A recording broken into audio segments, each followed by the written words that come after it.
Good morning, student. Today we have to start a new topic that is Human Genome Project. देखिए human genome project है क्या, जैसे कि हमने transcription और ट्रांसलेशन की बात की और हमको ये समझ में आ गया कि डीएनए से एमआरएनए बनेगा और एमआरएनए से प्रोटीन सिंथेसाइज होगी। जैसे ही हमको समझ में आया हमारे दिमाग में एक नई खुरापात चालू हो गई कि यदि डीएनए से ही प्रोटीन का फॉर्मेशन होता है तो क्यों ना हम ऐसा करें कि हमको पहले पता चल जाए कि हमारे शरीर में कौन से प्रोटीन का फॉर्मेशन होगा, कौन से पॉलीपेप्टाइड चेन का फॉर्मेशन होगा, कहाँ से क्या प्रोसेस चलने वाली है। क्योंकि हमारी क्यूरियोसिटी ऐसी होती है, जैसे हम थोड़ा सा जानते हैं तो हमको लगता है इसके बारे में पता कर ले जरा यहाँ क्या हो रहा है। तो कभी आप किसी के यहाँ जाते हैं, किसी के घर जाते हैं, कई बार अपने रिश्तेदारों के यहाँ, तो एक कमरे में जाते हैं आपको बहुत अच्छा लगता है जो दूसरा कमरा भी देखें वो कैसे तरीके का सजा हुआ है। तो कुछ इसी तरीके की क्यूरियोसिटी पे हम ह्यूमन जीनोम प्रोजेक्ट तक पहुंचे, क्योंकि अब हमको जिस तरीके से हमने चाहे हम डीएनए जेनेटिक मटेरियल की बात की हो या हमने फिर डीएनए को पाया हो कि डीएनए कैसे जेनेटिक मटेरियल है या डीएनए की कंपोजिशन कैसे, स्ट्रक्चर कैसे, फिर हमने ये पाया कि कैसे डीएनए से इंफॉर्मेशन एमआरएनए में जा रही है और एमआरएनए से प्रोटीन का सिंथेसिस हो रहा है। तो इन सबको लेते हुए फाइनली हमको समझ में आया कि हम यदि पूरे के पूरे ह्यूमन के जीनोम की यदि मैं बात करूं तो ह्यूमन जीनोम प्रोजेक्ट की बात।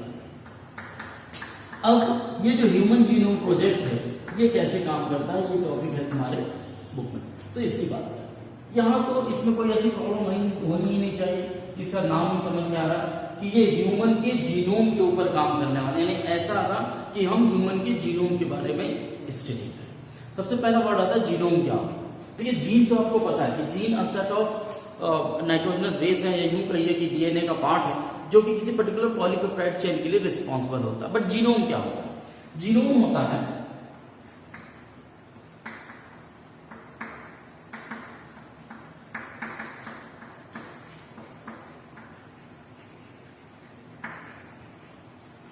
Haploid set of chromosome. Genome क्या होता है? Haploid set of chromosome.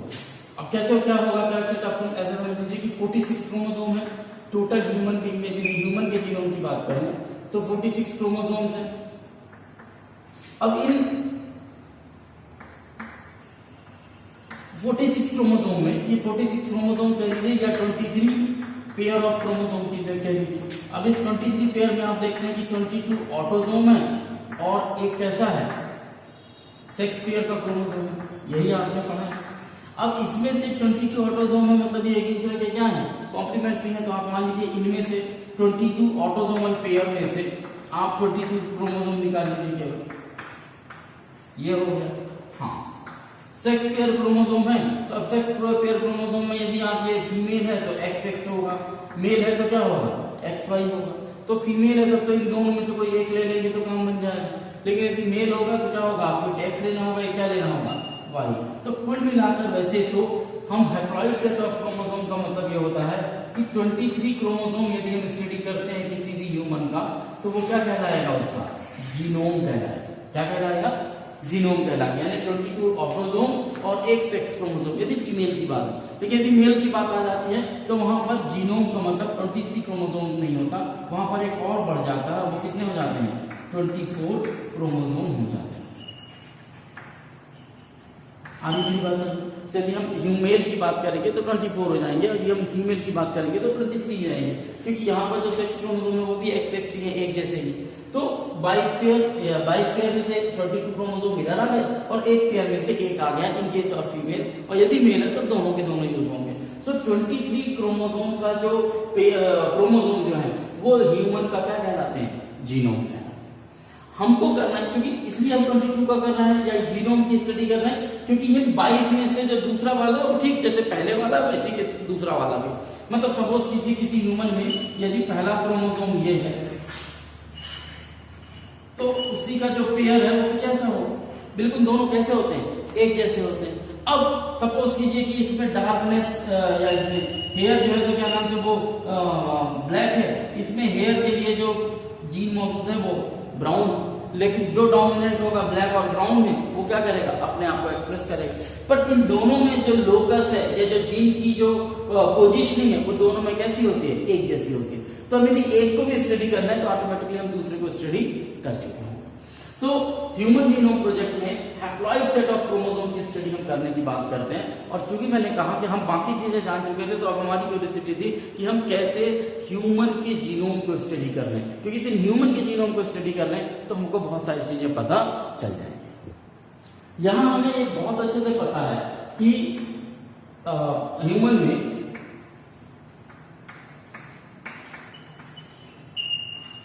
Chromosome मौजूद है। इन क्रोमोसोम के अंदर क्या मौजूद है? डीएनए। डीएनए से क्या बनता है? एमआरएनए। और एमआरएनए फाइनली क्या करता है? प्रोटीन्स का फॉर्मेशन करता है, पॉलीपेप्टाइड चेन बनाता है। और यही क्या है? Central dogma of molecular biology. DNA से एमआरएनए बनना, एमआरएनए से प्रोटीन बनना। यदि हमको पता है कि इस डीएनए से ही ये एमआरएनए बनने वाला है, और इसी एमआरएनए को रीड करके हम क्या बनाने वाले हैं? प्रोटीन बनाने वाले हैं, या कोई भी वो मैसेज हम डिक्लेयर करने वाले हैं, या कोई भी प्रोडक्ट का फॉर्मेशन करने वाले हैं। तो यदि हमको ये पता चल जाए कि किस इस डीएनए में कौन कौन से पार्ट से किस चीज का फॉर्मेशन होता है, या इस डीएनए से कौन कौन से एमआरएनए कब कब बनेगा, और ये कौन से एमआरएनए से कौन सा प्रोटीन बनेगा, यदि हमको पहले से पता हो तो हमारे लिए कितना आसान हो जाएगा।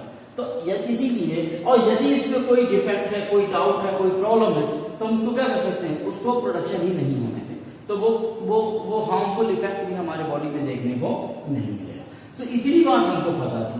इसी चीज को पता करने के लिए, इस डीएनए की सीक्वेंस को पता करने के लिए कि डीएनए के किस पार्ट से कैसा एमआरएनए बनेगा, और वो जो एमआरएनए बनेगा वो किस जीन का प्रोडक्शन करेगा, किस प्रोटीन का प्रोडक्शन करेगा, ये पता लगाने का काम हमने किसके थ्रू किया? ह्यूमन जीनोम प्रोजेक्ट के थ्रू। ह्यूमन जीनोम प्रोजेक्ट में एक्चुअली में ह्यूमन के ही जीनोम को स्टडी करने की बात कही गई, और ये जीनोम को स्टडी करने के लिए एक मेगा प्रोजेक्ट इंस्टॉल हुआ। तो मेगा प्रोजेक्ट भी कहते हैं। मेगा प्रोजेक्ट कहने के पीछे कुछ कारण है, और ये मेगा प्रोजेक्ट क्यों कहा गया, इस पर भी अभी हम बात करते हैं। तो इस जीनोम को स्टडी करना था। करना क्या था इस जीनोम में? देखिए, करना ये था इस जीनोम इस प्रोजेक्ट में या मेगा प्रोजेक्ट में हमारे पास जीनोम के कितने क्रोमोसोम थे? 23 क्रोमोसोम थे। यदि मैं नॉर्मल बात करूं तो 23, अदरवाइज एक और जोड़ लीजिए आप, यदि वाई क्रोमोसोम को भी आप साथ लेना चाहते हैं तो ये वाई क्रोमोसोम हो गया। तो ये टोटल कितने क्रोमोसोम है? 24 क्रोमोसोम थे।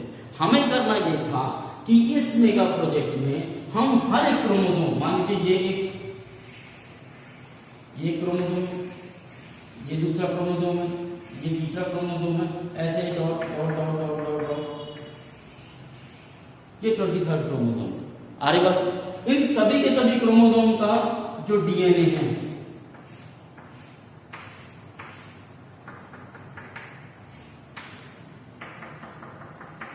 ये सपोज कीजिए इन क्रोमोसोम के अंदर का डीएनए। हमको करना यह था कि हर एक डीएनए में एक से ज्यादा जीन मौजूद है। तो मान लीजिए हर एक डीएनए, इस डीएनए से मान लीजिए इतने से इतने पोर्शन में एक जीन बन रहा है, फिर इतने से इतने पोर्शन में दूसरा जीन बन रहा है, यहां से यहां तक तीसरा जीन बन रहा है। हमको करना यह था इस मेगा प्रोजेक्ट में कि पहले क्रोमोसोम के पहले जीन से लेके, फर्स्ट क्रोमोसोम के फर्स्ट जीन से लेके लास्ट क्रोमोसोम के लास्ट जीन तक, लास्ट क्रोमोसोम के लास्ट जीन तक किस जीन से या किस कोडॉन से कौन सा पॉलीपेप्टाइड चेन बनती है, कौन सी प्रोटीन बनती है, ये हमको फाइंड आउट करना था इस मेगा प्रोजेक्ट। मेरी बात समझ रहे हैं आप? हमने कहा ह्यूमन का जो क्रोमोसोमल सीक्वेंस है वो कितना 46 क्रोमोसोम है या 23 पेयर है। अब इन 23 पेयर को आप आधा आधा कर दीजिए तो 23 हो जाएंगे। जीनोम का मतलब क्या होता है? Haploid set of chromosome. इस हैप्लॉइड सेट ऑफ क्रोमोसोम को हमको हर एक क्रोमोसोम को स्टडी करना था। यानी ये पहला यदि क्रोमोसोम है तो इस पहले क्रोमोसोम में पहले कितने जीन मौजूद है? मान लीजिए पहले क्रोमोसोम में 50 जीन मौजूद है, तो पहला कौन सा जीन होगा, दूसरा कौन सा होगा, तीसरा कौन सा, चौथा, पांचवा, ऐसे दूसरे में भी पहला, दूसरा, तीसरा, चौथा, पांचवा, ऐसे करते करते हमको किसमें जाना था? 23rd तक जाना था। और 23rd के भी लास्ट जीन तक हमको फाइंड आउट करना था कि ये जीन या ये प्रोटीन किस नाइट्रोजनस बेस के कॉम्बिनेशन से बनता है। ये फाइंड आउट करना ही इस जीनोम प्रोजेक्ट का काम था, मेगा प्रोजेक्ट का काम था। आ रही मेरी बात? अब ये मेगा प्रोजेक्ट क्यों था, यहां कुछ चीजें समझने की, वो समझिए। अब प्रॉब्लम ये थी कि यदि हम नॉर्मली ह्यूमन जीनोम की बात करें तो हमने ये देखा कि ह्यूमन के जीनोम में 10 to the power 9 base pair. कितने बेस पेयर है? 3 into 10 to the power 9 base pair. इतने बेस पेयर मौजूद है ये पूरे ह्यूमन जीनोम को देखें और एस्टिमेट लगाया गया यदि हमें हर एक बेस की को स्टडी करना चाहते हैं तो पर बेस $3 इतना खर्चा है एक बेस पेयर। तो यदि 3 into 10 to the power 9 base pair बननी है तो टोटल खर्चा आने वाला था कितना? $9 बिलियन। तो स्वाभाविक है कि यदि किसी भी प्रोजेक्ट में इतना पैसा लगेगा तो मेगा प्रोजेक्ट ही होगा। प्रोजेक्ट इनिशिएट हुआ 1990 में, हालांकि प्रोसेस शुरू हो गई थी 1987-86 के आसपास भी थोड़ा सा काम शुरू हुआ था 88 में, लेकिन एक्चुअली यदि कहा जाए एस्टेब्लिशमेंट के हिसाब से तो 1990 में प्रोजेक्ट शुरू हुआ। शुरुआती 15 साल का प्रोजेक्ट था, 15 ईयर का, और कहा गया था कि ये 2005 के आसपास तक हम इसको काम इस पे खत्म करेंगे, लेकिन एक्चुअल में खत्म हो गया था 2003। Is it clear? क्यों खत्म हो गया? क्योंकि जब हमने एक बार तरीका अपना लिया कि कैसे सबको सीक्वेंस करना, एक बार हमने जान लिया तो यहीं पर खत्म हुआ। हालांकि तुम्हारे बुक में मिलेगा कि 2006 में लास्ट वाले क्रोमोसोम को स्टडी की गई। एक बार किसी चीज का तरीका पता चल गया उसके बाद आप पाएंगे कि कुछ चीजें बचती हैं जिनमें और काम होते रहता है। तो बुक में 2006 लिखा, लेकिन ऑफिशियली कहा गया कि 1990 से 2003 तकरीबन 13 ईयर ये प्रोजेक्ट चला।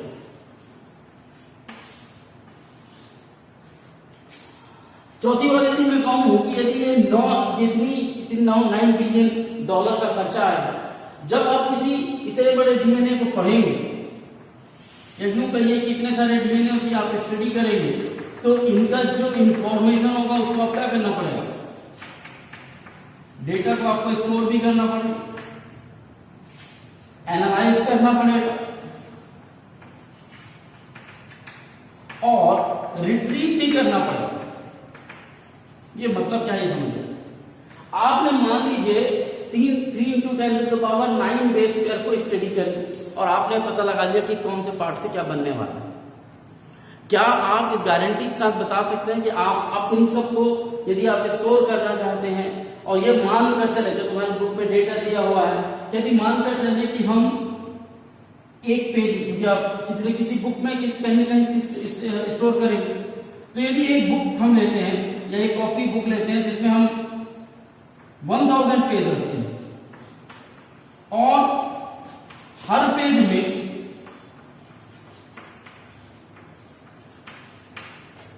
हम 1000 बेसिस की एंट्री करते हैं, तब भी हमको तकरीबन इतनी किताबों की जरूरत पड़ेगी। आगे पहली किताब के 50वें पन्ने में जो हमने डीएनए सीक्वेंस लिखा और उसका जो प्रोडक्ट बना, और फिर 295 नंबर की किताब पे वही सीक्वेंस आया होगा, वो वही प्रोडक्ट बनाएगा। ये फाइंड आउट करने के लिए अब आप सोचिए कि कितनी किताबें आपको कलेक्टनी होगी और उनको मिलाना होगा। तो एक तो डेटा को स्टोर करना बड़ा आसान काम है, फिर उसका एनालाइज करना मीन्स कि पहले भी ये सीक्वेंस हमको मिला था जिसका प्रोडक्ट ये था, क्योंकि बार बार हम उसी चीज को यदि हम स्टडी करेंगे तो कोई मतलब नहीं निकलेगा, बहुत टाइम कंज्यूमिंग हो जाएगा, क्योंकि थोड़े बहुत जो है तो बेस पेयर नहीं तो 3 into 10 to the power 9 base pair. तो एक तो डेटा स्टोर करना, दूसरा उसका एनालिसिस करना, और तीसरा उसे रिट्रीव करना, फिर से लेना पाना कि ये कहाँ लिखा हुआ। बड़ा मुश्किल काम। मैं आपको एनसीईआरटी की बुक पकड़ा दूं और कहूँ ढूंढो कहां पर रिस्ट्रिक्शन एंजाइम लिखा है, कहां पर जीनोम वर्ड लिखा हुआ है, तो अब आप 400 की किताब में ढूंढने के लिए हर एक पन्ने को ढूंढ के ढूंढना पड़ेगा, और टाइम टेकिंग प्रोसेस। तो ये भी एक बड़ा प्रॉब्लमेटिक कंडीशन थी जिसके कारण ये मेगा प्रोजेक्ट की तरह आया। लेकिन यहाँ बहुत तेजी से काम सॉल्व किया एक चीज ने, वो थी क्या? Computer facility. और बाद में यही कंप्यूटर एप्लीकेशन और ये कंप्यूटर यूटिलाइजेशन इस पूरी फील्ड में एक नए ब्रांच की शुरुआत की, बायो इन्फॉर्मेटिक्स। क्या नाम था उसका? बायो इन्फॉर्मेटिक्स, जहां पर हम कंप्यूटर एप्लीकेशंस यूज करके इन सभी कोड को स्टोर करने का प्लस उनको रिट्रीव करने का और एनालाइज करने का हमारे पास बहुत आसान तरीका हो जाता है। हमको कोई भी कोड चाहिए, बस हमको उस कोड को लिखना है, एंटर प्रेस करना है, पूरे के पूरे जो ह्यूमन जीनोम के का जो प्रोजेक्ट का जो कोड है उसमें वो अपने आप हाईलाइटेड हो जाएगा और हमको पता चल जाएगा कि ये 5वें नंबर क्रोमोसोम में भी यही सेगमेंट था, 18वें नंबर में भी यही था, 10वें नंबर में भी यही सेगमेंट हमको मिला था। जबकि यदि इसको हम बुक या कॉपी पे लिखते तो हमारे लिए उसको रिट्रीव करना, उसको फिर से पाना, फिर से उसको एनालाइज करना हमारे लिए बड़ा मुश्किल हो जाता है। ठीक वैसे ही है, जैसे कंप्यूटर में आप जाते हैं, एक पीडीएफ या एक वर्ड फाइल खोलते हैं और कोई वर्ड आपको सर्च करना होता है तो केवल आप सर्च में वर्ड लिखते हैं, वो वर्ड जहां जहां होता है वहां वहां वो ब्लू या रेड कलर से जो है तो हाईलाइटेड हो जाता है। तो ये तरीका ये बायो इन्फॉर्मेटिक्स ने बहुत आसान किया और इसीलिए शायद हम जो ह्यूमन जीनोम प्रोजेक्ट है उसको आसानी से और सही तरीके से कंप्लीट भी कर पाए। तो avoid writing, I have just typed down and because the same they are written in an NCERT book। क्या क्या गोल है, हाँ मैं समझा देता हूँ क्योंकि जब आप पढ़ते हैं तब थोड़ी प्रॉब्लम होती है। Identify approximate 20 to 25,000 gene in human. ये माना गया जिस तरीके से इकोलाई में जीन देखे गए और जिस तरीके से हमने ये पाया कि ह्यूमन में कितने तरीके के कैरेक्टर मौजूद है, तो ये माना कि 25 से 30,000 जीन मौजूद होंगे। इन 25 से 30,000 जीन्स को कौन से कोड, कौन कौन से सेगमेंट एक्सप्रेस करते हैं, उनको आइडेंटिफाई करना ह्यूमन जीनोम के थ्रू। ह्यूमन जीनोम में वो कहां से 25 से 30,000 जीन बनते हैं उनको फाइंड आउट करने की कोशिश थी, या ये हमने गोल सेट किया था कि ह्यूमन जीनोम के प्रोजेक्ट हम 25 से 30,000 जीन कहां से बनते हैं वो पता लगाएं, कहां से निकलते हैं। Secondly, identify 3 billion chemical base pair of the human DNA. क्योंकि इन 25 से 30,000 जीन को एक्सप्रेस करने के लिए हमने माना था कि 3 बिलियन कहीं ना कहीं जीन मौजूद है या नाइट्रोजनस बेस या केमिकल बेस पेयर रिस्पॉन्सिबल है, उनको हम ह्यूमन डीएनए में खोज निकालेंगे, पता कर पाएंगे। ये हमारा टारगेट था, गोल था। तीसरा गोल था हमारा कि जितनी भी हम इंफॉर्मेशन पाएंगे, storage of information in the data, कि इस सीक्वेंस से इस चीज का फॉर्मेशन होगा, इस सीक्वेंस से इस चीज का फॉर्मेशन होगा। इसको हमने डाटाबेस में स्टोर करने का भी हमने गोल पहले से ही बना रखा है। Improve tool for data analysis, किसी भी तरीके से हमको डेटा एनालिसिस के टूल को इंप्रूव करने की बात थी और जिसके लिए बाद में बायो इन्फॉर्मेटिक्स आया भी, जिसने एनालिसिस करना काफी आसान कर दिया।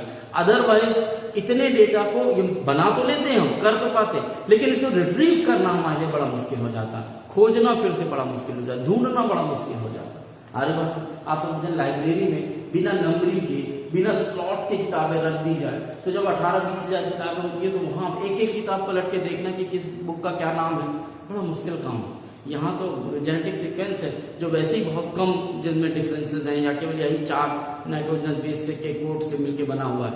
तो ऐसी कंडीशन में इस डेटाबेस को स्टोर करना या स्टोरेज का काम करना और फिर उसको रिट्रीव कर, एनालाइज कर पाना, उसको रिट्रीव कर पाना, फिर से पा पाना, दोनों बड़ा मुश्किल काम। तो ये भी हमारा था कि हम ऐसा कर पाए, ये हमारा गोल था ह्यूमन जीनोम प्रोजेक्ट का। Transfer related to the other. देखिए, हमने एक बार ये फाइंड आउट कर लिया कि किस पर्टिकुलर डीएनए सेगमेंट से या डीएनए सेगमेंट से या जीन से किसका प्रोडक्ट का फॉर्मेशन होगा। यदि हमको एक बार ये सब कुछ पता चलेगा तो बाद में जिस जिस इंडस्ट्री को इन सब चीजों की जरूरत पड़ेगी हम उनको भी देंगे ताकि वो भी फ्लरिश कर सके। ऐसा नहीं कि अपने पास रखेंगे। And last but very important, ethical issue, legal issue और सोशल इशू, इनका भी हमको ध्यान रखना है। कहने का मतलब यह है कि ह्यूमन जीनोम प्रोजेक्ट बनाने के बाद ये नहीं है कि इसका कोई भी किसी भी तरीके से उपयोग करने लगे, तो ये भी हमको ध्यान रखना था। कई बार ये शॉर्ट फॉर्म लिख के भी आता है, तो याद रखिएगा ELSI, ethical, legal and social issue. तो ये कुछ 5 है, हमने गोल सेट कर रखे थे या हमने एक टारगेट बना रखा था कि ह्यूमन जीनोम प्रोजेक्ट के थ्रू हम ये सब के सब टारगेट अचीव कर लेंगे। तो ये हमारा कॉन्सेप्ट था। जहां तक रही बात ह्यूमन जीनोम के प्रोजेक्ट के काम करने की, तो इनिशियली यूएस डिपार्टमेंट ने काम किया और 15 साल के आसपास का टाइम पहले सेट किया गया था। 2003 में कंप्लीट हो गया, लेकिन आपको बुक में लिखता है कि एक क्रोमोसोम 2006 में मिल पाया है, या पता है लास्ट क्रोमोसोम को 2006 में हम कंप्लीट कर पाए, क्योंकि थोड़ा सा साइज में बड़ा था इसलिए। बट 2003 में मोस्टली ये प्रोजेक्ट खत्म हुआ 1990 से 2003 तक चला। तो यूएस ने पहले स्टार्ट किया और बाद में जो इसका बड़ा पार्टनर बना वो यूनाइटेड किंगडम का वेलकम ट्रस्ट बना, और वेलकम ट्रस्ट के साथ भी बहुत सारे और दूसरे देश भी इन्वॉल्व हुए, क्योंकि बहुत छोटी सी चीज नहीं थी, बहुत बड़ा प्रोजेक्ट था, मेगा प्रोजेक्ट था। तो बहुत अलग अलग साइंटिस्ट जुड़े, अलग अलग देश के लोग जुड़े, चाहे जापान हो, चाहे चाइना हो, चाहे अमेरिका, रूस हो, तो ये सब के सब जुड़े और इन्होंने जुड़कर एक कलेक्टिवली काम किया ताकि हम ह्यूमन जीनोम प्रोजेक्ट को डिकोड करें। जो एम था, जो हमने कोशिश की ह्यूमन जीनोम की, हमारा उद्देश्य क्या था? तो उद्देश्य में आप ये भी कह सकते हैं कि ढेर सारी जो बीमारियां, जो डिजीजेस हैं, उनसे बचने की हमने कोशिश की। साथ ही साथ जब हम डीएनए सीक्वेंसिंग पता चल जाएगी तो एग्रीकल्चर में फील्ड में भी यूज होगी, हेल्थ केयर फील्ड में भी यूज होगी, एनर्जी प्रोडक्शन में भी यूज होगी, और साथ साथ एनवायरमेंटल रेमेडीज बनाने में भी, क्योंकि हमको पता है कि इससे हमारे शरीर को क्या नुकसान पहुंचेगा या नहीं पहुंचेगा, हम किस तरीके से अपने जीन को अल्टर कर सकते हैं। तो ये सब चीजें भी इस ह्यूमन जीनोम प्रोजेक्ट में एक तरीके से इसका प्लस पॉइंट थी, या हमको ये पता था कि हम ये करके ये कर पाएंगे। अच्छा, अब बात ह्यूमन जीनोम प्रोजेक्ट में, कि ह्यूमन के जीनोम बस की स्टडी नहीं, ह्यूमन के अलावा भी कुछ और ऑर्गेनिज्म है जिनके जीनोम की स्टडी की गई, चाहे वो बैक्टीरिया हो, चाहे वो वायरसेस हो, ठीक है, या ड्रोफिला हो, या राइस हो। प्लांट में आप देखेंगे तो राइस है, ड्रोसोफिला है, तो इनकी भी स्टडी की गई थी कि ये किस किस तरीके से इनमें जीनोम मौजूद है। अब बात आती है कि हमने ये तो डिसाइड कर लिया कि हम एक जीनोम को पूरा स्टडी करेंगे, बट उसके साथ साथ हम किस तरीके से इसको स्टडी करेंगे। तो अब यहाँ पर साइंटिस्टों की दो तरीके की राय थी। एक तो ये राय थी कि भाई देखो, जो जीनोम में जो डीएनए या जो जीन या जो सेगमेंट किसी पर्टिकुलर स्ट्रक्चर का फॉर्मेशन कर रहा है, यानी जो कोडिंग सीक्वेंसेस हैं, जो प्रोटीन फॉर्म कर रहे हैं, हम उनको पढ़ लेते हैं, बात खत्म, और क्या जरूरत है पढ़ने की। और कुछ का कहना था कि भाई हम पूरा का पूरा जो है तो सेगमेंट पढ़ें, हो सकता है बीच में कोई चीज छूट ना जाए। ये इस तरीके, ठीक वैसे ही है जैसा आप ये समझ जाइए कि कई बार आप जब एग्जाम की तैयारी कर रहे होते हैं तो आप जो है तो क्या नाम से पूरा का पूरा पहले चैप्टर पढ़ते हैं और तब आप मानते हैं कि आपको थोड़ी तैयारी हो गई है, ताकि कहीं से भी कुछ पूछे तो आपसे बन जाए। और जब आपके पास टाइम नहीं रहता तो आप क्या करते हैं, उसमें से कुछ चीजें जो है तो जो आपको ऐसा लगती है कि इंपॉर्टेंट है, जो अभी जरूरत नहीं है, जिनमें से क्वेश्चन बन सकता है या पूछा जा सकता है, केवल आप उनको पढ़ लेते हैं और आप मानते हैं कि हाँ हमने जो है तो इस चैप्टर को खत्म कर दिया। तो ये डिपेंड करता है कि आपके पास सिचुएशन क्या है। सो मेथोडोलॉजी में भी ह्यूमन जीनोम प्रोजेक्ट के दो कंडीशन देखने को मिलती है, या दो तरीके की प्रोसेस अप्लाई की गई। पहला था EST, ओके, एक्सप्रेस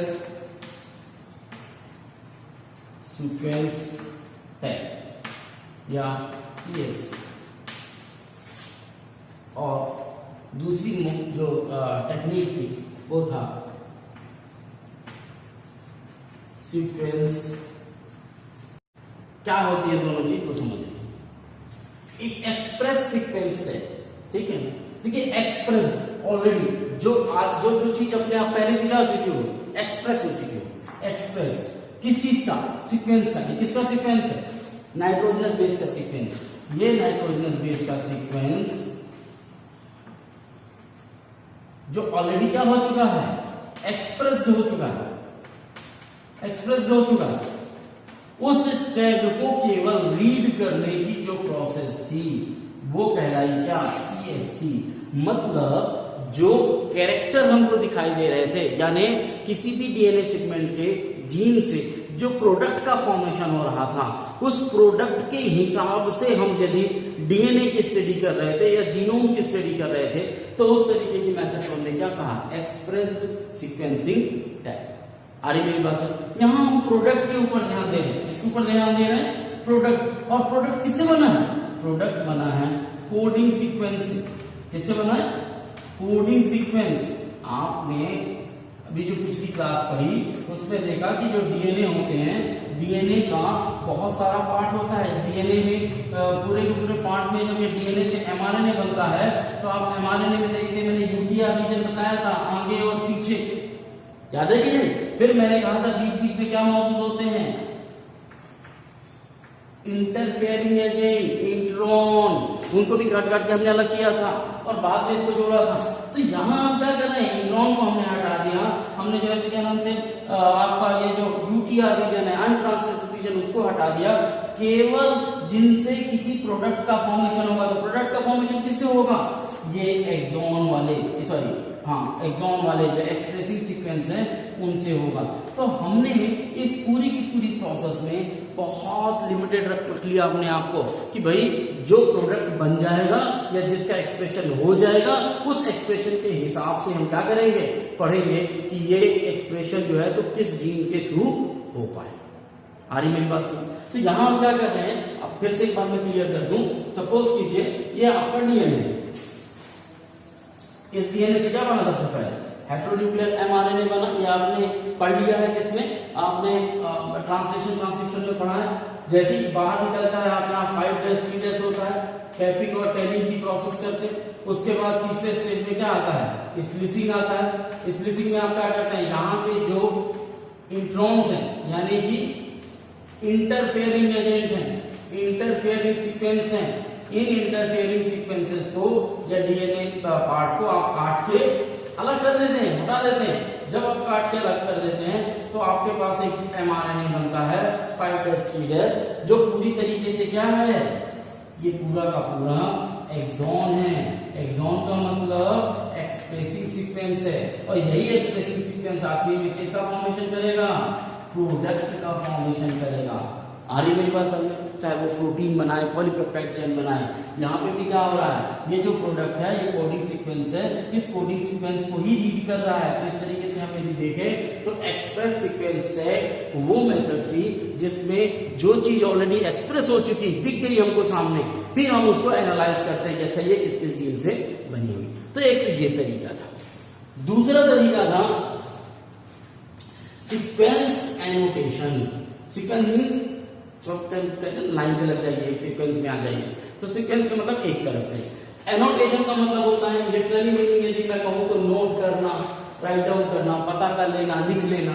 तो जब हमने पूरे के पूरे डीएनए सेगमेंट को, जीन को, पूरे डीएनए सेगमेंट को जब हम एक तरीके से जो है तो सीक्वेंस रीड करना शुरू करेंगे, अब क्या होगा, सपोज करो ये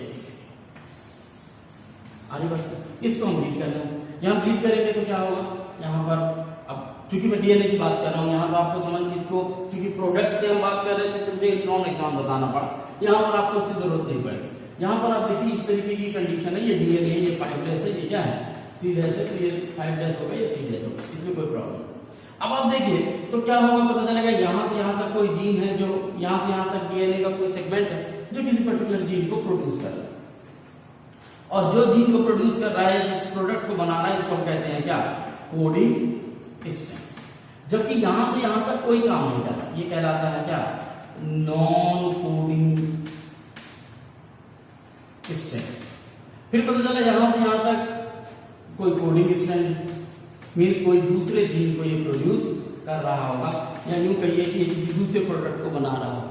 उसके बाद फिर वाला भी नॉन कोडिंग हो सकता है। सो जब हम एक सीक्वेंस में एक तरफ से सबको रीड करना शुरू करते हैं कि ये डीएनए में यहाँ पर क्या है, यहाँ पर ए लगा है, ऑटोमेटिकली उसके साइड में क्या लग जाएगा, टी, यहाँ पर जी लगा है, उसके साइड में सी, यहाँ पर सी लगा है, उसके साइड में डी, जी, फिर यहाँ पर मान लीजिए ए लगा है तो इसका यू, फिर ये यहाँ मान लीजिए सी लगा है तो इसका क्या हो जाएगा, जी। इस तरीके से जब हम करते हैं एक लाइन से, फिर मान लीजिए यहाँ पर टी लगा है, यू लगा है, अब ये नॉन कोडिंग है, ये किसी चीज के लिए कोड नहीं करते, बट फिर भी हम इनको रीड करेंगे। क्या मान लीजिए यू लगा है तो ए है, तो जी लगा है तो सी है, इस तरीके से। तो कहने का मतलब ये है कि सीक्वेंस एनोटेशन वो टेक्निक है जहां पर हम कोडिंग और नॉन कोडिंग, मतलब जिनकी हमको कोई जरूरत नहीं है उनकी भी हम स्टडी करते हैं।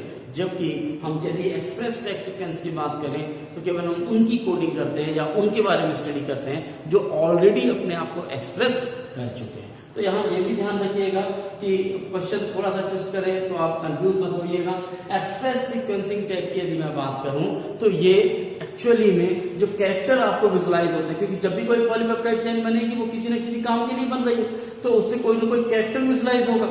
तो वो जो कैरेक्टर है उसको पकड़कर जब हम क्रोमोसोम की स्टडी करते हैं या उनको फाइंड आउट करने की कोशिश करते हैं, नाइट्रोजनस बेस को फाइंड आउट करते हैं, तो वो मेथड कहलाती है क्या, एक्सप्रेस सीक्वेंस टैग। और जब हम एक तरीके से पूरे डीएनए को स्टडी करते हैं तब वो कहलाता है क्या, सीक्वेंस एनोटेशन। तो ये सीक्वेंस एनोटेशन है और ये एक्सप्रेस सीक्वेंस टैग। अब बात आती है कि इसमें थोड़ा सा परेशानी है, लिटरली कैसे परेशानी है वो बता देते। एक्सप्रेस सीक्वेंस टैग में मान लीजिए कि आपने एक प्रोटीन देखा जो किसी न किसी अमीनो एसिड से तो जुड़ के बना हो, मेरी बात समझ। अब सपोज किसी की ये वैलेनिन, ये फिलिन, ये कुछ और। अब ये हमको पता है कि ये वैलेनिन है तो ये 3 कोडॉन से मिलकर बना हो, ये फेनिलिन है तो ये भी 3 कोडॉन से मिलकर बना हो। लेकिन यही मामला गड़बड़ हो जाता है, क्यों? क्योंकि वैलेनिन एक से ज्यादा कोडॉन से बन सकता है। आपने थोड़ा सा पीछे जाइए तो आपको समझ में आएगा। हमने कहा था कि जो कोडॉन है वो क्या होते हैं, वो यूनिवर्सल भी होते हैं और अनएम्बिगियस भी होते हैं। मींस एक ट्रिपलेट कोडॉन से एक ही अमीनो एसिड बनेगा, लेकिन एक अमीनो एसिड एक से ज्यादा कोडॉन से बन सकता है। मतलब ये वैलेनिन ये 3 के सेट वाले कोडॉन से भी बन सकता है और ये 3 के सेट वाले कोडॉन से भी बन सकता है। तो हम कौन सा कोडॉन लगाएं जिससे वो हमारा जीनोम सेट हो जाए? तो आप देखिएगा कि ज्यादातर जो अमीनो एसिड है वो एक से ज्यादा कोडॉन के थ्रू अपने आप को एक्सप्रेस करते हैं। ऐसी कंडीशन में जीनोम का सही सीक्वेंसिंग कर पाना थोड़ा सा मुश्किल काम था। हमने क्या शुरू किया? सीक्वेंस एनोटेशन, जहां पर हमने बिना ये सोचे कि ये कुछ बनाता है या नहीं बनाता है, हमने पूरे के पूरे डीएनए की क्या की? स्टडी की। और जब हम पूरे डीएनए की स्टडी करेंगे तो इस तरीके से हमको ये पूरे के पूरे नाइट्रोजनस बेस मिलते जाएंगे 3 के सेट में, या हम नॉर्मल मिलेंगे फिर बाद में उनको सेट में कन्वर्ट कर लेंगे। तो ये इस तरीके के डीएनए सेगमेंट मिलते जाएंगे जिससे हमको पता चलता जाएगा। बाद में हम ये देख लेंगे कि यदि इस पोर्शन से किसी चीज का फॉर्मेशन हो रहा है तो वो पर्टिकुलर उस चीज के लिए कोडिंग है, और बाकी पोर्शन से नहीं हो रहा तो वो क्या है? Non coding. तो ये तो एक इतनी सी बात है। इस प्रोसेस के बाद हमको करना क्या, कैसे हम सीक्वेंस एनोटेशन करेंगे, ये जानना भी बहुत जरूरी है। पर उससे पहले अपने दिमाग में बैठा लीजिए कि सीक्वेंस एनोटेशन में आप दोनों चीजें यूज करते हैं, कोडिंग सीक्वेंस, कोडिंग स्ट्रैंड और नॉन कोडिंग। लेकिन यहां आप केवल और केवल किसको यूज करते हैं?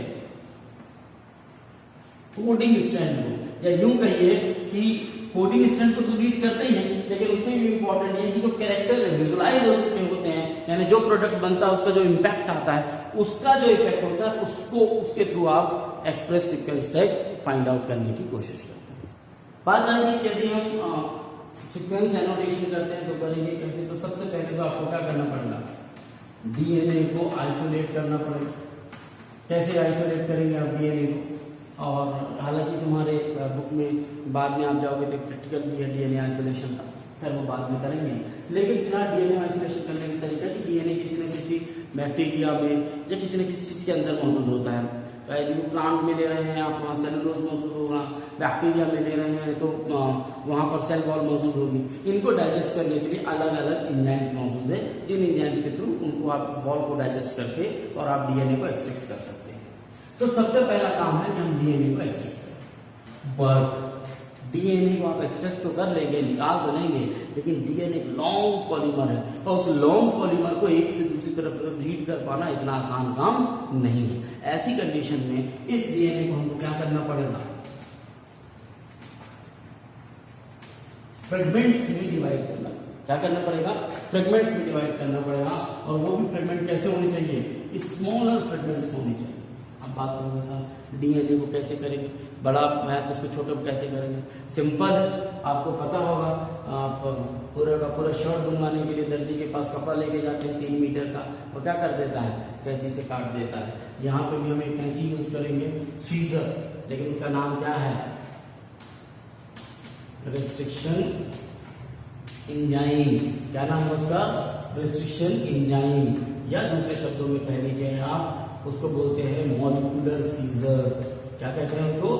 Molecular scissor. थोड़ा सा आपको ये नया लग रहा होगा क्योंकि आपने अभी वो टॉपिक नहीं पढ़ा है बायोटेक्नोलॉजी वाला। बायोटेक्नोलॉजी में ये टर्मोलॉजी और बहुत अच्छे से समझ में आ जाएगी। फिलहाल का याद रखिए कि एक तरीके की कैंची है ये, यानी एंजाइम की कैंची है जो डीएनए को कुछ स्पेसिफिक सेगमेंट में कट करती है। है ना, पैलिंड्रोम सेगमेंट कहते हैं उनको, जहां से कट करती है, मतलब जहां पर इस तरफ और इस तरफ दोनों साइड में एक ही जैसे नाइट्रोजनस बेस होते हैं, उस जगह पे कट करती है।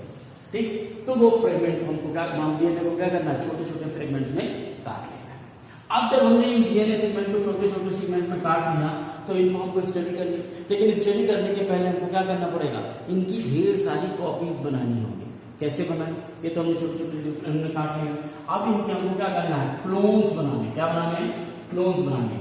क्लोन बनाने के लिए हमको इनको इन डीएनए फ्रेगमेंट्स को किसी होस्ट में डालना होगा। किसमें डालना होगा, होस्ट में। भाई आप देखते हैं कि आपने देखा होगा कि फोटोकॉपी मशीन में क्या करते हैं, एक मेन कॉपी रखते हैं और उसके बाद जितनी कॉपी चाहिए उतनी फोटोकॉपी कर लेते हैं। यहाँ पे भी हमारे पास इन फ्रेगमेंट्स की कुछ कॉपियां हैं, उनको हमको क्या बनाना है, क्लोन्स बनाना है। तो हमको इसको क्या करना पड़ेगा, किसी होस्ट पे डालना होगा, जहां किसी मशीन में डालना होगा जहां इसके क्या हो, मल्टीपल कॉपी बन जाए। और उसका काम करते हैं कुछ वेक्टर। कौन करता है ये काम, कुछ वेक्टर काम करते हैं। वेक्टर मीन्स कोई ऐसे तरीके हैं जिनके थ्रू इनको उसमें डाल के और वहां तक भेजा जा सकता है जहां इसका काम हो जाए। अब यहाँ पर आप समझ जाइए कि दो तरीके के वेक्टर आपकी बुक में हैं, एक है बीएससी और दूसरा है वाईएससी, बैक एंड बैक। बीएससी का मतलब होता है बैक्टीरियल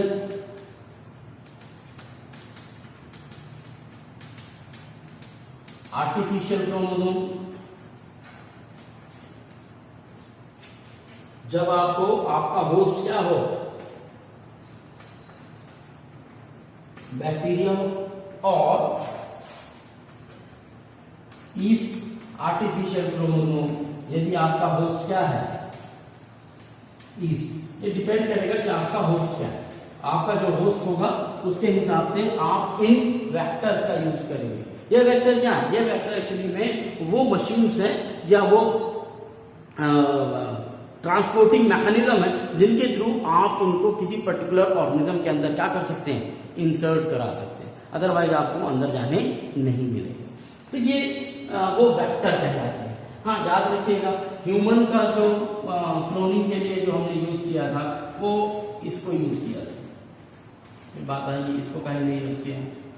दरअसल जो ईस्ट आर्टिफिशियल क्रोमोसोम है ये ज्यादा बड़े सेगमेंट को या फ्रेगमेंट को ले जा सकते थे, जबकि बैक्टीरिया वाले जो आर्टिफिशियल क्रोमोसोम थे वो ज्यादा बड़े वेक्टर को लेकर नहीं, ज्यादा बड़े सेगमेंट को लेकर नहीं जा सकते थे। और चूंकि हमको बहुत सारे बनाने होते थे डीएनए में, हमको 23 क्रोमोसोम का सीक्वेंस एनोटेशन करना था, तो हमने किसको यूज किया, याक को यूज किया।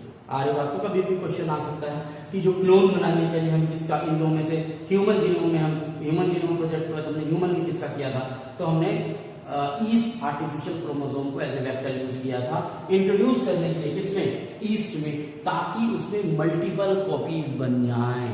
क्या बन जाए, मल्टीपल कॉपी। आपको शायद याद होगा मैंने कभी बताया है आपको कि यदि आप बैक्टीरिया का स्ट्रक्चर देखते हैं तो बैक्टीरिया में नॉर्मल जो उनका न्यूक्लिक एसिड है या यूं कहिए कि जो क्रोमोसोम है उसके अलावा एक और स्ट्रक्चर पाया जाता था जिसको हम नाम देते थे प्लाज्मिड। शायद याद आया हो, 9वीं 10वीं भी पढ़ाया है, 11वीं में भी शायद जिक्र किया है मैंने प्लाज्मिड का। प्लाज्मिड की खासियत होती है कि ये कोई भी फॉरेन पीस, ये एक्स्ट्रा न्यूक्लियर मटेरियल मौजूद होता है, सर्कुलर फॉर्म में होता है, और ये क्या करता है कि जो भी फॉरेन डीएनए आता है उसको अपने में जोड़ लेगा और उसकी मल्टीपल कॉपीज बनाकर हमको रिटर्न बैक करता है। तो दरअसल याक के साथ या ईस्ट आर्टिफिशियल क्रोमोसोम को हमने यूज किया ताकि हम उसकी क्या कर सकें, इस फ्रेगमेंट, स्मॉलर जो फ्रेगमेंट है डीएनए के, उसकी क्या बना सके, ढेर सारी क्लोन बना सके, ढेर सारी कॉपीज बना सके। इसलिए ताकि हम आसानी से उनको एम्प्लीफाई कर सकें, क्या कर सकें,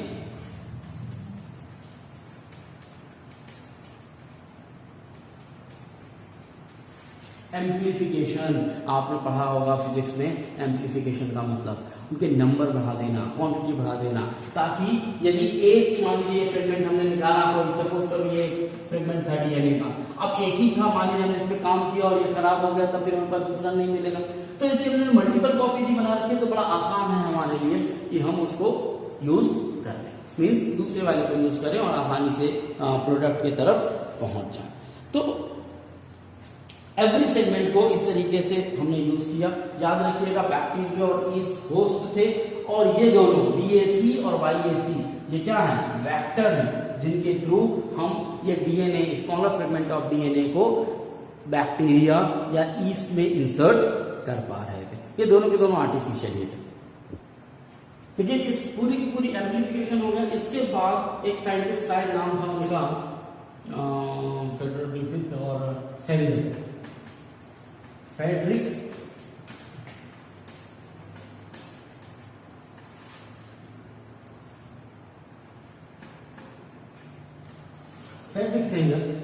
सेंगर ने एक्चुअली में बताया, फ्रेडरिक सेंगर ने एक टेक्निक डेवलप की जिसके थ्रू उन्होंने वो जो क्रोमोसोम थे, वो क्रोमोसोम के जो स्मॉलर सेट थे, उनमें कौन कौन से नाइट्रोजनस बेस है, किस तरीके के नाइट्रोजनस बेस है, कैसे हम उनको फाइंड आउट करेंगे। ये हम, क्योंकि इसके बाद वाला जो टॉपिक है डीएनए फिंगरप्रिंटिंग, तो इसी बारे में हम चर्चा करने वाले हैं कि जो हमारे पास फ्रेगमेंट आएंगे उनको हम कैसे रीड करेंगे, कैसे पता करेंगे। तो वो अभी फिलहाल हम यहाँ बहुत ज्यादा डिस्कस नहीं करते। हम इतना जान लेते हैं कि ह्यूमन जीनोम प्रोजेक्ट में काम कैसे चला। हमको ये पता लगाना है कि अब ये जो डीएनए सेगमेंट आया इसमें कौन कौन से नाइट्रोजन बेस है। तो इसका हम नेक्स्ट वाली क्लास में जेल इलेक्ट्रोफोरेसिस जो मेथड पढ़ेंगे वो नेक्स्ट वाली क्लास में पढ़ेंगे, किसमें, डीएनए फिंगरप्रिंटिंग में। यहाँ पे हम उसके बारे में डिस्कस नहीं करते।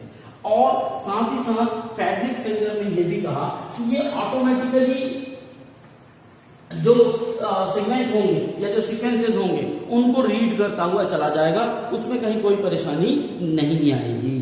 आ रही मेरी बात समझ में? साथ ही साथ आप जब देखेंगे कि 2003 हमने कहा था कि खत्म हो जाएगा, लेकिन as per your NCERT book 2006 जो लास्ट क्रोमोसोम है, फर्स्ट क्रोमोसोम वो डिफाइन हुआ है, उसके बारे में पूरा का पूरा सीक्वेंस एनोटेशन हो पाया। और साथ ही साथ इस पूरी की पूरी इंफॉर्मेशन को रिट्रीव करने के लिए, डेटाबेस बनाने के लिए हमने यहाँ जबरदस्त तरीके से यूज किया क्या, कंप्यूटर एप्लीकेशन। अलग अलग कंप्यूटर एप्लीकेशन बनाए गए ताकि हम एक बार डीएनए यूज करें, उसके बाद हमको उसकी पूरी की पूरी कोडिंग पता चल जाए। तो एक बार यदि एप्लीकेशन बन गया तो फिर हमारे लिए आसान हो गया कि कौन सा कोड किसके बाद कौन सा कोड आएगा, और फिर उसको कंप्यूटराइज मेथड में ही हमने उनको सेट करना शुरू किया। क्योंकि ह्यूमन की बात नहीं थी कि वो अलग अलग सेगमेंट को फिर से जोड़कर और कौन सा नया सेगमेंट बन रहा है वो पता लगा सके। ठीक है ना, आप ऐसा समझिए कि कोई एक सेंटेंस लिखा हुआ है मैंने, मान लीजिए लिखा हूं मैंने, बाहर नहीं मैं हूं रहता। सपोज कीजिए मैंने ये लाइन लिखी, बाहर नहीं हूं मैं रहता। दरअसल ये ऐसी लाइन नहीं है, कुछ और लाइन रही होगी, मैंने इनको कट कर दिया, कहीं का कहीं मिसप्लेस कर दिया है। तो यदि कंप्यूटराइज प्रोग्राम अच्छा बना रखा है तो वो, जैसे ये हमारे लिए बड़ा सिंपल सेंटेंस है, तो हम इसको कह सकते हैं कि इसकी सही सीक्वेंसिंग क्या होगी। पहले नंबर में ये आएगा मैं, दूसरे नंबर में आएगा बाहर नहीं रहता हूं। तो मैं इनको 1 2 3 4 नंबरिंग दे पाऊंगा और रीअरेंज कर पाऊंगा। तो जब बड़े बड़े डीएनए सेगमेंट होते थे तो वहां रीअरेंज करने के लिए हमने क्या किया, कंप्यूटर एप्लीकेशन प्रोग्राम का यूज किया, और उस तरीके से ये सीक्वेंसिंग करना हमारे लिए काफी आसान हो गया। इसके अलावा आप रेस्ट्रिक्शन पॉलीमॉर्फिज्म की हम बात करेंगे। ये पॉलीमॉर्फिज्म क्या होते हैं ये भी जानने की कोशिश करेंगे। मैं फिर कह रहा हूँ, कुछ ऐसी चीजें जो ह्यूमन जीनोम प्रोजेक्ट में दी हुई है, लेकिन हम उनको डिस्कस करेंगे कहाँ, डीएनए फिंगरप्रिंटिंग में। क्यों? क्योंकि वो वहां पे फिर से आएंगे, तो वहीं पर करेंगे ताकि वो चीजें भी क्लियर होती जाए। यहाँ पर अब उनसे कुछ रिलेटेड चीजें और आगे पीछे की नहीं है, इसलिए इसको यहीं पे हम रोकेंगे, उसके बाद अभी फिलहाल नहीं करेंगे।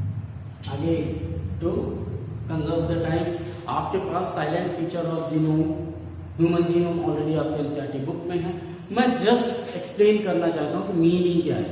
अखबार दिखा तो है लेकिन आपको इंपॉर्टेंस ही नहीं पता उसको पढ़ना कैसे, क्या करना ना। सबसे पहला पॉइंट है 3164.7 मिलियन न्यूक्लियोटाइड टोटल। यदि हम देखें, जैसे हमने कहा था 10⁹ बेस पेयर है, तो हमने ये पाया कि 3164.7 million nucleotide human genome project में मौजूद होते हैं या ह्यूमन जीनोम में मौजूद होते हैं। क्योंकि इनमें से बहुत ज्यादा एमसीक्यू क्वेश्चन बचते हैं, और अभी तो नहीं, लेकिन जब आप मेडिकल एंट्रेंस एग्जाम की तैयारी करेंगे या उनके लिए देंगे तो यहाँ से बहुत सारे क्वेश्चन मिलते हैं। Second, average gene. यदि आप एक एवरेज जीन लें, जीन की साइज क्या होगी, तो वो होगी कितने, 3000 बेस होंगे उसमें। इसीलिए ह्यूमन के जितने भी ह्यूमन के लिए हमने क्या कहा था, मोनोसिस्ट्रोनिन, मतलब एक 3000 जीन का बना हुआ यदि कोई प्रोडक्ट बनेगा, 3000 बेस पेयर का कोई प्रोडक्ट बनेगा, तो एक साथ यदि होगा तो यदि एक से ज्यादा होगा, जैसे आप प्रोकैरियोटिक में हम कहते हैं कि एक से ज्यादा जीन बनते हैं, क्योंकि उनमें जो साइज है जीन की वो बड़ी नहीं होती, लेकिन या उनमें बेस पेयर ज्यादा यूज नहीं होते। लेकिन ह्यूमन में एक जीन की एवरेज साइज कितनी है? 3000 बेस पेयर या 3000 बेसेस है। तो 3000 बेसेस होने के कारण काफी बड़ा स्ट्रक्चर हो जाता है और उससे मिलकर एक प्रोटीन का फॉर्मेशन होता है। जो लार्जेस्ट जीन है, याद रखेंगे ये एवरेज है, मैंने कहा कि सर जो छोटे बड़े सब मिला के हम एवरेज मानकर चलें कि 3000 के आसपास इससे एक जीन बनता है। जो लेकिन जो लार्जेस्ट है, जिसके ऊपर क्वेश्चन आया है, डिस्ट्रोफिन, ये डिस्ट्रोफिन ह्यूमन में पाया जाने वाला जीन है, जो कि 2.4 मिलियन जिसकी क्या है लेंथ है, मतलब काफी बड़ा है ये स्ट्रक्चर वाइज। इसकी में जब हम शुरू किया था हमने ह्यूमन जीनोम प्रोजेक्ट, तो चूंकि हम ई कोलाई को देख रहे थे या हम दूसरे ऑर्गेनिज्म को देख रहे थे, तो हम देखते थे कि यदि हमने जब उनको की स्टडी की तो हमने पाया कि उनमें 20,000 15,000 जीन मौजूद है। तो हमको लगता था कि ह्यूमन चूंकि इतने ज्यादा वर्सेटाइल है तो इनमें कम से कम जीन की संख्या 80,000 से 1,40,000 50,000 के आसपास होनी चाहिए। लेकिन जब फाइनली हमको रिजल्ट मिला तो कितना मिला हमको? 30,000 के आसपास हमको जीन ह्यूमन में देखने को मिलते हैं। मींस यही 30,000 जीन अलग अलग कॉम्बिनेशन के साथ अलग अलग प्रोडक्ट का फॉर्मेशन ह्यूमन में करते हैं। 99.9% न्यूक्लियोटाइड क्या है? हम सब में सेम है, मुझ में, आप में, हम सब में 99.9% सेम है। यदि डिफरेंस है तो कितने का? मींस आप हमें देख लीजिए, आप अमेरिका के लोगों को देख लीजिए, आप ऑस्ट्रेलिया के लोगों को देख लीजिए, युगांडा के लोगों को देख लीजिए, सब में 99.9% जीन एक जैसे हैं। तो 0.1 है ना, उससे हमें इतना ज्यादा डिफरेंस देखने को मिलता है। 50% जीन फंक्शंस अननोन, मीन्स जो हमने 30,000 निकाले उसमें से भी 15,000 जीन्स के बारे में हमको कोई आइडिया नहीं है कि वो क्या काम करते हैं, स्टिल अननोन। आ रही बात समझ? जो नई नई बीमारियां आ रही हैं, जो नए नए खतरे आ रहे हैं ह्यूमन लाइफ में, दरअसल इन्हीं में से कोई एक आध जीन जब म्यूटेट करता है, कोई चेंज आता है जिसके बारे में अभी हमको पता नहीं, तो पता चलता है कि नई बीमारी की तरह वो हमको सामने देखने को मिलने लगता है। सो स्टिल 50% जो जीन है उनके बारे में उनका फंक्शन ही हमको नहीं पता, अभी तक अननोन है। मजेदार, less than 2% genome code for protein. मतलब यदि मान लीजिए आपका जीनोम को यदि मैं 100 मानूं तो उसमें से केवल 2% पार्ट है जीनोम का जो प्रोटीन बनाता है, यानी 98% पार्ट बकवास है, कोई काम नहीं करता, नॉन कोडिंग सीक्वेंस है। कोडिंग सीक्वेंस केवल करता है 2% पार्ट ऑफ द जीनोम, ठीक है ना। और इसीलिए चूंकि 2% पार्ट ऑफ जीनोम है, आप देखिए, आप mRNA में देखिए यूटीआर रीजन, आप यदि एक नॉर्मल लॉजिकल यदि एक mRNA लें तो पाएंगे कि जितने पोर्शन से प्रोटीन का फॉर्मेशन होना है उसका डबल पोर्शन यूटीआर के फॉर्म में आजू बाजू रहता है। मीन्स वो रिपीटेड यूनिट है, लेकिन वो किसी चीज के लिए कोड नहीं करते, बट वो डीएनए का पार्ट है। आरी बात समझ? हमने डीएनए जब स्टार्ट में भी बताया था तब भी हमने ये बात कही थी कि एक हिस्टोन प्रोटीन होता है जो डीएनए को रैप करने का काम करता है, और फिर जब क्रोमेटिन का फॉर्मेशन होता है तब हमने कहा था यूक्रोमेटिन और हेट्रोक्रोमेटिन। तो हेट्रोक्रोमेटिन क्या था? Heterochromatin dense packed DNA structure था जो किसी चीज को कोड नहीं करता था। तो याद रखिएगा, less than 2% genome code for protein, 98% कोई काम नहीं करता। Next, repeated sequence large number. Repeated sequence large number क्या होता है? रिपीटेड सीक्वेंस का नंबर मतलब होता है कि सपोज कीजिए ये डीएनए यहाँ ATGC, फिर ATGC, ATGC, इस तरीके से कई बार रिपीट होता है, 1000 से 1000 की संख्या में रिपीट होता है। और ये जो रिपीटेड है इनको वेरिएबल नंबर रैंडम रिपीट्स कहते हैं। मैं फिर कह रहा हूँ, ये कुछ चीजें हैं जो आपको नेक्स्ट वाले टॉपिक में फिर सुनने मिलेंगी और वहां बहुत अच्छे से क्लियर होंगे। तो ये जो रिपीट हो रही है यूनिट, ये डीएनए का पार्ट है, बट ये किसी चीज के लिए कोड नहीं करती, यानी कोई प्रोटीन नहीं बनाती, लेकिन ये डीएनए में मौजूद है। अब बात आती है, जब ये रिपीटेड सीक्वेंस है, डीएनए का पार्ट है, नॉन कोडिंग है, इनकी जरूरत क्या है? ये है क्यों? Answer is here. Chromosome structure, dynamics और इवोल्यूशन को हिंट करती हैं। आप ऐसा समझिए, मैं आज भी अपने घर जाता हूं, तो मैं घर जब जाता हूँ, जो मेरा गांव का घर है, तो हमारा घर से चौबंदा बना हुआ है, तो साइड में कोने में एक जगह है, मतलब जहां पर जो ऐसे बना होता है, तो वहां कोने में एक गड्ढा खुदा हुआ है और उस गड्ढे में एक पत्थर है। तो जब मैं छोटा था तो मैं अक्सर जाया करता था और ये पूछा करता था, ये छोटा सा गड्ढा क्यों किया है, इसको और गड्ढा करना था। एक्चुअली में वो गड्ढा पता क्यों? वो गड्ढा हुआ करता था कि जब ये चक्कियों और पीसने के लिए चीजें नहीं थी, या जो है तो क्या नाम से चावल और दाल से छिलका निकालने के लिए, दाल बनाने के लिए नहीं होता था, तो घर में माँ लोग उसमें दाल डालकर और एक लकड़ी का होता था मुसल, उससे कूटती थी जिससे दाल बनती थी।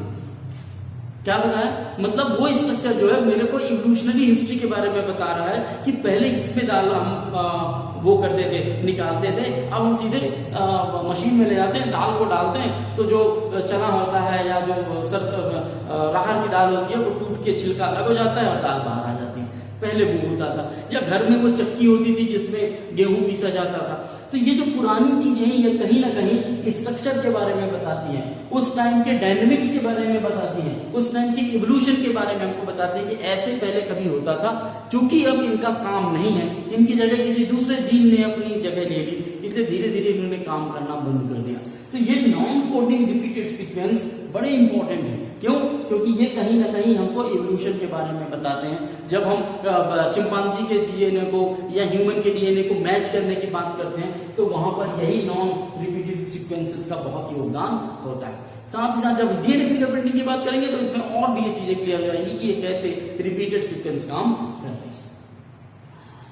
फिर एक क्वेश्चन यहाँ भी बहुत अच्छा बनता है कि 9 नंबर का है कि क्रोमोसोम नंबर 1, सबसे लार्जेस्ट यदि कोई क्रोमोसोम है तो वो है 1, 2, 9, 6, 8 जीन इसमें मौजूद है, और सबसे स्मॉलेस्ट यदि है तो वो है वाई क्रोमोसोम जिसमें केवल 2, 3, 1 जीन्स मौजूद है। ये भी क्वेश्चन आए हुए हैं अलग अलग कॉम्पिटिटिव एग्जाम्स में। Last is single nucleotide polymorphism. ये क्या है? सिंगल न्यूक्लियोटाइड पॉलीमॉर्फिज्म, और थोड़ी बहुत जगह पे नहीं है, 1.4 मिलियन जगह पे मिलेगा आपको। यानी डीएनए में 1.4 मिलियन जगह पे आपको सिंगल न्यूक्लियोटाइड पॉलीमॉर्फिज्म मिलेगा। मतलब पूरा का पूरा सेगमेंट एक जैसा है, केवल एक जगह एक जो है तो नाइट्रोजनस बेस चेंज है, उसको बोलते हैं सिंगल न्यूक्लियोटाइड पॉलीमॉर्फिज्म। मतलब 150, 200 एक जैसे सेगमेंट है, लेकिन उस 200 सेगमेंट में, 400 सेगमेंट में एक नाइट्रोजनस बेस क्या हो गया? अल्टर हो गया, चेंज हो गया। ठीक वैसे ही समझ लीजिए जैसे हमने सिकल सेल एनीमिया पढ़ा था जिसमें 6 कार्बन पे GUG चेंज हो गया था, यू की जगह ए आ गया था, और ग्लूटामिन की जगह क्या बन गया था?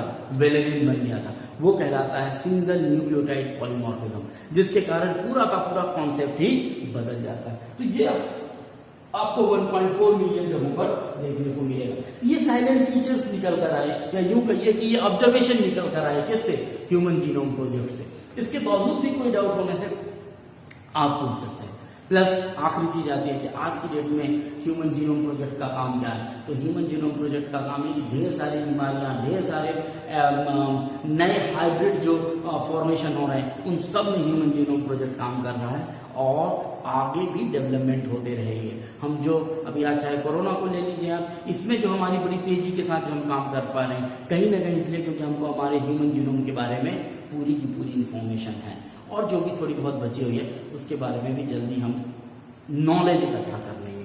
होप टॉपिक समझ में आया होगा। याद रखने वाली चीज है 2 मेथोडोलॉजी, सीक्वेंस एक्सप्रेस और एक्सप्रेस सीक्वेंस टैग और sequence annotation. Express sequence tag में आप याद रखिएगा जो एक्सप्रेस हो चुका है, जो कैरेक्टर हो गया, उसके हिसाब से हम उसके कोड को देखने की कोशिश करते हैं। यहाँ हम एक तरफ से पढ़ते हैं गोल क्या है, किस तरीके से काम हुआ, और साइलेंट फीचर क्या है। मैंने कोशिश की है कि एक बड़ी क्लास को छोटे में समराइज कर सकूं। स्टिल कोई डाउट आप दोबारा मिलिएगा, दोबारा बात करेंगे। व्हाट्सएप में आप क्वेश्चन डाल सकते हैं। कल या नेक्स्ट क्लास में बात करेंगे डीएनए फिंगरप्रिंटिंग की, वो क्या होता है और कैसे काम करता है, और शायद इस चैप्टर का लास्ट टॉपिक भी है। Have a nice day.